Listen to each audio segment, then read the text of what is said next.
क्रिस्का recording studio Ekangar Sarai. DJ Kundan राज।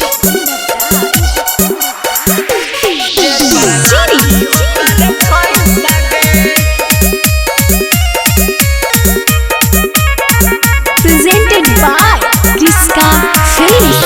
आगे कन्ने बाराती कन्ने सराती दोनों के दे बहु माई सगे। कन्ने बाराती कन्ने सराती दोनों के दे बहु माई सगे। आगे मड़बे में देखई बहु कर लाठी ओकर भाई सगे। मड़बे में देखई बहु कर लाठी ओकर भाई सगे। जादे अलबाल तो पटक दे भरल टंकी गाई सगे। जादे अलबाल तो रब पटक दे भरल गाई सगे। मड़बे में देखई बहु कर लाठी ओकर भाई सगे। मड़बे में देखई बहु कर लाठी ओकर भाई सगे।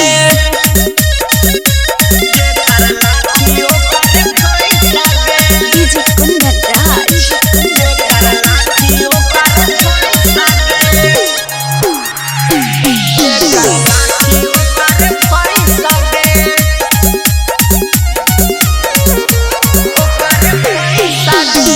अखिया में मिचैया वाला बुकनिया दे बहु झोंका गे। लाठिया के बल पर तोर बिया हवा दे बहु रोका गे। अखिया में मिचैया वाला बुकनिया दे बहु झोंका गे। लाठिया के बल पर तोर बिया हवा दे बहु रोका गे। आगे कैसे भूला के निकलल हमारे संगे आई सगे। कैसे भूला के निकलल हमारे संगे आई सगे। आगे मड़बे में देखई बहु कर लाठी ओकर भाई सगे। मड़बे में देखई बहु कर लाठी ओकर भाई सगे।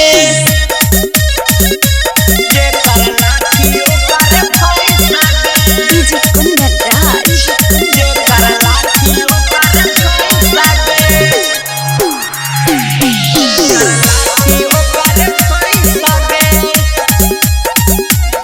क्रिस्का रिकॉर्डिंग स्टूडियो एकंगर सराय।